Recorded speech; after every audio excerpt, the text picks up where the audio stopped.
पालघर जिल्ह्यामध्ये आरक्षणाच्या विरोधामध्ये एक मोठी आदिवासी ताकद जी आहे आज मोर्चाच्या माध्यमातून दिसत आहे आणि आपण बघू शकता की मोठ्या प्रमाणामध्ये या ठिकाणी आदिवासी समाज जो आहे हा या ठिकाणी एकवटलेला आहे। आपण आणि या ठिकाणी मोर्चामध्ये सहभागी झालेले आहात, काय सांगणार?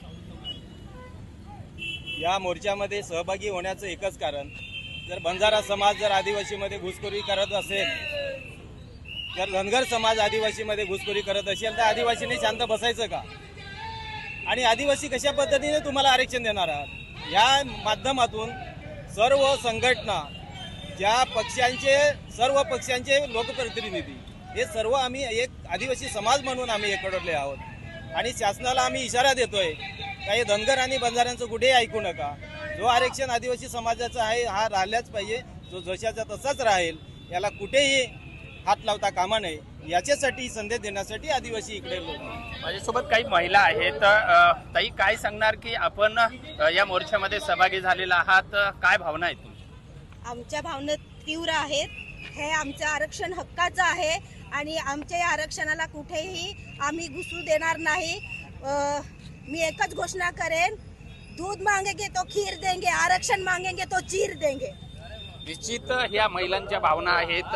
तुम्ही वेगवेगळ्या संघटनेच्या माध्यमातून या ठिकाणी सहभागी झालेला आहात, किती संघटना आहेत यामध्ये आणि या ठिकाणच्या आदिवासी लोकांच्या काय भावना आहेत? आज ज्या आमच्या आदिवासी समाजाच्या आरक्षणामध्ये बिगर आदिवासी म्हणजे धनगर झाले, हे लोक आरक्षणामध्ये घुसून आमच्या पुढच्या पिढीला संपवण्याचा काम करण्याचा प्रयत्न करत आहेत। परंतु आज पालघर जिल्ह्यामध्ये आमच्या आदिवासी समाजाच्या 48 संघटना आहेत। आज सर्व संघटना एकत्र आलेल्या आहेत आणि ह्या धनगर समाजाला आणि वंजारी समाजाला त्यांची जागा दाखवल्याशिवाय आम्ही शांत बसणार नाही। आम्हाला कुठल्याही थराला जायला लागलं तरी चालेल, परंतु आम्ही आमच्या पुढच्या पिढीचं नुकसान होऊ देणार नाही। निश्चितच या सर्वसामान्य नागरिकांच्या भावना आहेत आणि त्यामधून कुठल्याही थराला जरी आम्ही गेलो तरी आमचा आदिवासींचं आरक्षण जे आहे हे आम्ही निश्चित कुणाला घेऊ देणार नाहीत, असा तीव्र भावना ज्या आहेत यांच्याकडून व्यक्त केल्या जातात। त्यामुळे येणाऱ्या काळामध्ये नेमका आदिवासी समाज, बंजारा समाज, धनगर समाज हा संघर्ष मोठ्या प्रमाणामध्ये पेटण्याची शक्यता आहे। विजय गायकवाड, TV9 मराठी, पालघर।